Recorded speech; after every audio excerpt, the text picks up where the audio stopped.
BMRCL ಆದರೆ ಅದಕ್ಕಿರುವಂತಹ ಹೆಸರು ನಮ್ಮ ಮೆಟ್ರೋ. ಇದೇ ನಮ್ಮ ಮೆಟ್ರೋದ ಹೆಸರು ಬದಲಾವಣೆಗೆ ಸಿಎಂ ಸಿದ್ದರಾಮಯ್ಯ ಚಿಂತನೆಯನ್ನ ನಡೆಸಿದ್ದಾರೆ. ಬಸವ ಮೆಟ್ರೋ ಅಂತ ಹೇಳಿ ನಾಮಕರಣ ಮಾಡುವುದಕ್ಕೆ ಶಿಫಾರಸನ್ನ ಮಾಡಿದ್ದಾರೆ. ನಿನ್ನೆ ನಡೆದಂತಹ ಬಸವ ಸಂಸ್ಕೃತಿ ಅಭಿಯಾನದ ಸಮಾರೋಪ ಸಮಾರಂಭದಲ್ಲಿ ಈ ಬಗ್ಗೆ ಘೋಷಣೆಯನ್ನ ಮಾಡಿದ್ರು ಸಿಎಂ ಸಿದ್ದರಾಮಯ್ಯ. ಈಗ ಮತ್ತೊಮ್ಮೆ ಅದನ್ನ ಪುನರುಚ್ಚರಿಸಿದ್ದಾರೆ. ಕೇಂದ್ರಕ್ಕೆ ಹೆಸರನ್ನ ಬದಲಿಸೋಕೆ ಶಿಫಾರಸು ಮಾಡ್ತೀನಿ ಅಂತ ಹೇಳಿ ಸಿಎಂ ಹೇಳಿದ್ದಾರೆ. ಬೆಂಗಳೂರಿನ ಬಸವ ಜಯಂತ್ಯೋತ್ಸವದಲ್ಲಿ ಸಿಎಂ ಕೊಟ್ಟಿರುವಂತಹ ಹೇಳಿಕೆ ಇದು. ಆದ್ರೆ ನಮ್ಮ ಮೆಟ್ರೋಗೆ ಬಸವ ಮೆಟ್ರೋ ಅನ್ನುವಂತ ಹೆಸರಿಡೋದಕ್ಕೆ ಆಕ್ಷೇಪ ಕೇಳಿ ಬರ್ತಾ ಇದೆ. ಸೋಷಿಯಲ್ ಮೀಡಿಯಾದಲ್ಲಿ ಈ ಬಗ್ಗೆ ಪರ ವಿರೋಧದ ಚರ್ಚೆಯಾಗ್ತಾ ಇದೆ.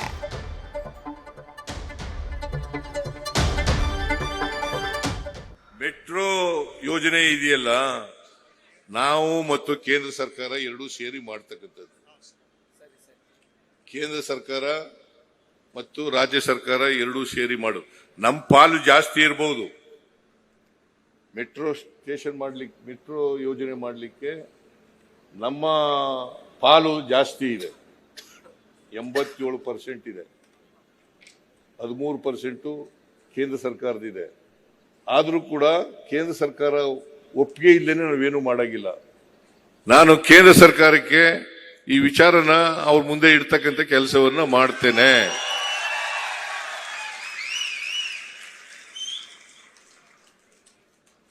ಬಸವಣ್ಣವರು ಬಗ್ಗೆ ನೀವು ಹೇಳಬೇಕಾಗಿಲ್ಲ, ನೀವು ಒತ್ತಾಯ ಮಾಡಬೇಕಾಗಿಲ್ಲ.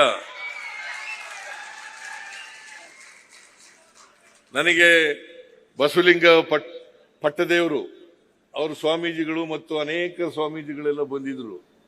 ಬಂದು ಬಸವಣ್ಣನವರನ್ನ ಸಾಂಸ್ಕೃತಿಕ ನಾಯಕ ಅಂತ ಮಾಡಬೇಕು ಅಂತ ಹೇಳಿದೆ. ಕೂಡಲೇ ಒಪ್ಕೊಂಡು ಆದೇಶ ಮಾಡಿಸಿದೆ.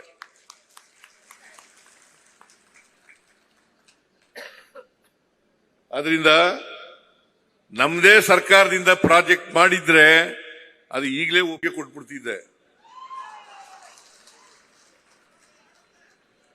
ಅದು ಕೇಂದ್ರ ಮತ್ತು ರಾಜ್ಯ ಎರಡು ಸರ್ಕಾರಗಳು ಜಂಟಿಯಾಗಿ ಮಾಡ್ತಾ ಇರ್ತಕ್ಕಂಥ ಯೋಜನೆ ಆಗಿರೋದ್ರಿಂದ ನಾನೇ ಇಲ್ಲೇ ಈ ಸ್ಥಳದಲ್ಲೇ ಒಪ್ಪಿಗೆ ಕೊಡ್ಲಿಕ್ಕೆ ಆಗೋದಿಲ್ಲ. ಕೇಂದ್ರ ಸರ್ಕಾರಕ್ಕೆ ಬರೆದು ಅವರ ಒಪ್ಪಿಗೆಯನ್ನು ಕೂಡ ಪಡ್ಕೋಬೇಕಾಗ್ತದೆ. ಆದ್ರಿಂದ ನೀವು ಹೇಳದಂತ ವಿಚಾರ ಇದೆಯಲ್ಲ, ಇದ್ರ ಬಗ್ಗೆ ನಮ್ಮ ಸರ್ಕಾರ ಗಮನ ಹರಿಸ್ತದೆ. ಇದು ನಿನ್ನೆ ಬಸವ ಸಂಸ್ಕೃತಿ ಅಭಿಯಾನದ ಸಮಾರೋಪ ಸಮಾರಂಭದಲ್ಲಿ ಸಿಎಂ ಸಿದ್ದರಾಮಯ್ಯ ಅವರು ಆಡಿದಂತಹ ಮಾತು. ನಮ್ಮ ಮೆಟ್ರೋ, ಬೆಂಗಳೂರಿನಲ್ಲಿರುವಂತಹ ಈ ಮೆಟ್ರೋ ಜಾಲಾಗೆ ಸರ್ಕಾರ ಈ ಹಿಂದೆ ಕೊಟ್ಟಿದ್ದಂತಹ ಹೆಸರು ನಮ್ಮ ಮೆಟ್ರೋ. ಅದೇ ನಮ್ಮ ಮೆಟ್ರೋನ ಬಸವಣ್ಣ ಅವರು ಈ ನಾಡಿಗೆ ಕೊಟ್ಟಂತಹ ಕೊಡುಗೆಯ ಕಾರಣಕ್ಕಾಗಿ ಬಸವ ಮೆಟ್ರೋ ಅಂತ ಹೇಳಿ ಹೆಸರಿಡೋದಕ್ಕೆ ನಾನು ಶಿಫಾರಸು ಮಾಡ್ತೀನಿ.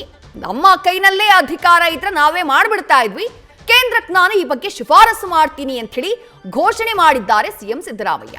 ಆದ್ರೆ ಸಿದ್ದರಾಮಯ್ಯ ಅವರು ಈ ರೀತಿ ಘೋಷಣೆ ಮಾಡ್ತಾ ಇದ್ದ ಹಾಗೆ ಕೆಲವರು ಇದನ್ನ ಓಪನ್ ಹಾರ್ಟೆಡ್ಲಿ ಸ್ವಾಗತ ಮಾಡಿದ್ದಾರೆ. ಇನ್ನೂ ಕೆಲವರು ಆಕ್ಷೇಪವನ್ನ ವ್ಯಕ್ತಪಡಿಸಿದ್ದಾರೆ. ಏನಂತ ಹೇಳ್ತಿದ್ದಾರೆ, ಸೋಷಿಯಲ್ ಮೀಡಿಯಾದಲ್ಲಿ ಆಗ್ತಾ ಇರುವಂತಹ ಚರ್ಚೆ ಏನು, ಅದನ್ನ ಮೊದಲಿಗೆ ನೋಡೋಣ.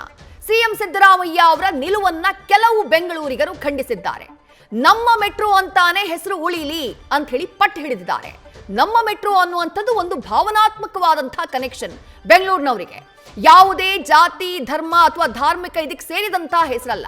ನಮ್ಮ ಮೆಟ್ರೋ ಅಂದ್ರೆ ನಮ್ಮದು, ಭಾವನಾತ್ಮಕವಾಗಿರುವಂತಹ ಹೆಸರು. ಆ ಹೆಸರೇ ಉಳಿಲಿ ಅಂತ ಹೇಳಿ ಕೆಲವರು ಪಟ್ಟು ಹಿಡಿದಿದ್ದಾರೆ. ಒಂದು ವೇಳೆ ಬಸವಣ್ಣ ಅವರ ಹೆಸರನ್ನ ಇಡಬೇಕು ಅಂದ್ರೆ ಯಾವುದಾದ್ರೂ ಒಂದು ಮೆಟ್ರೋ ನಿಲ್ದಾಣಕ್ಕೆ, ಯಾವುದಾದ್ರೂ ಒಂದು ಲೈನಲ್ಲಿ ಯಾವುದಾದ್ರೂ ಒಂದು ಮೆಟ್ರೋ ನಿಲ್ದಾಣಕ್ಕೆ ಇಡಬಹುದು ಅಂತ ಹೇಳಿ ಸರ್ಕಾರಕ್ಕೆ ಸಲಹೆಯನ್ನ ಕೊಟ್ಟಿದ್ದಾರೆ. ಇನ್ನು ಬಸವಣ್ಣ ಅವರ ಹೆಸರಿನಲ್ಲಿ ರಾಜಕೀಯ ಮಾಡೋದು ಬೇಡ, ನಿಮ್ಮ ರಾಜಕೀಯ ಲಾಭಗಳಿಗಾಗಿ ಬಸವಣ್ಣ ಅವರ ಹೆಸರನ್ನ ಬಳಕೆ ಮಾಡುವಂತಹ ಕೆಲಸವನ್ನ ಮಾಡಬೇಡಿ. ಬಸವಣ್ಣ ಅವರ ಹೆಸರಲ್ಲಿ ಹೊಸ ಸಂಸ್ಥೆಗಳನ್ನ ತೆರೀರಿ, ಹೊಸ ಯೋಜನೆಗಳನ್ನ ಜಾರಿ ತನ್ನಿ, ಜನರಿಗೆ ಉಪಯೋಗ ಆಗುವಂತಹ ಕೆಲಸ ಮಾಡಿ. ಅದನ್ನ ಬಿಟ್ಟು ಬಸವಣ್ಣ ಅವರ ಹೆಸರನ್ನ ರಾಜಕೀಯವಾಗಿ ಬಳಕೆ ಮಾಡಬಾರದು ಅಂತ ಹೇಳಿ ಹಲವರು ಸೋಷಿಯಲ್ ಮೀಡಿಯಾದಲ್ಲಿ ತಮ್ಮ ಅಭಿಪ್ರಾಯವನ್ನ ವ್ಯಕ್ತಪಡಿಸಿದ್ದಾರೆ. ಇನ್ನೂ ಕೆಲವರು ರಾಜ್ಯ ಸರ್ಕಾರಕ್ಕೆ, ಸಿದ್ದರಾಮಯ್ಯ ಅವರಿಗೆ ಒಂದು ಸಲಹೆ ಕೊಟ್ಟಿದ್ದಾರೆ. ಅದೇನು ಅಂದ್ರೆ, ಇಂದಿರಾ ಕ್ಯಾಂಟೀನ್ ಅಂತ ಹೇಳಿ ಬಡವರಿಗೆ ಕಡಿಮೆ ಹಣದಲ್ಲಿ ಆಹಾರ ಸಿಗಬೇಕು ಅಂತ ರಾಜ್ಯಾದ್ಯಂತ ಇಂದಿರಾ ಕ್ಯಾಂಟೀನ್ ಮಾಡಿದಿರಿ. ಅದೇ ಇಂದಿರಾ ಕ್ಯಾಂಟೀನ್ಗೆ ಬಸವಣ್ಣ ಅವರ ಹೆಸರಿಡಿ. ಬಸವಣ್ಣ ಅವರು ಸಾರಿದಂತಹ ತತ್ವ ಅದೇ ಅಲ್ವಾ? ಹಾಗಾಗಿ ಇಂದಿರಾ ಕ್ಯಾಂಟೀನ್ಗೆ ಬೇಕಾದ್ರೆ ಬಸವಣ್ಣ ಅವರ ಹೆಸರಿಡಿ ಅನ್ನುವಂಥ ಅಭಿಪ್ರಾಯವನ್ನ ವ್ಯಕ್ತಪಡಿಸಿದ್ದಾರೆ. ಸದ್ಯಕ್ಕೆ ಸಿಎಂ ಸಿದ್ದರಾಮಯ್ಯ ಅವರು ಮಾಡಿರುವಂತಹ ಈ ಘೋಷಣೆ ಏನಿದೆ, ಕೇಂದ್ರ ಸರ್ಕಾರಕ್ಕೆ ಶಿಫಾರಸು ಮಾಡ್ತೀನಿ ಅಂತ ಹೇಳಿರೋದೇನಿದೆ ಪರ ವಿರೋಧದ ಚರ್ಚೆಗೆ ಕಾರಣ ಆಗ್ಬಿಟ್ಟಿದೆ.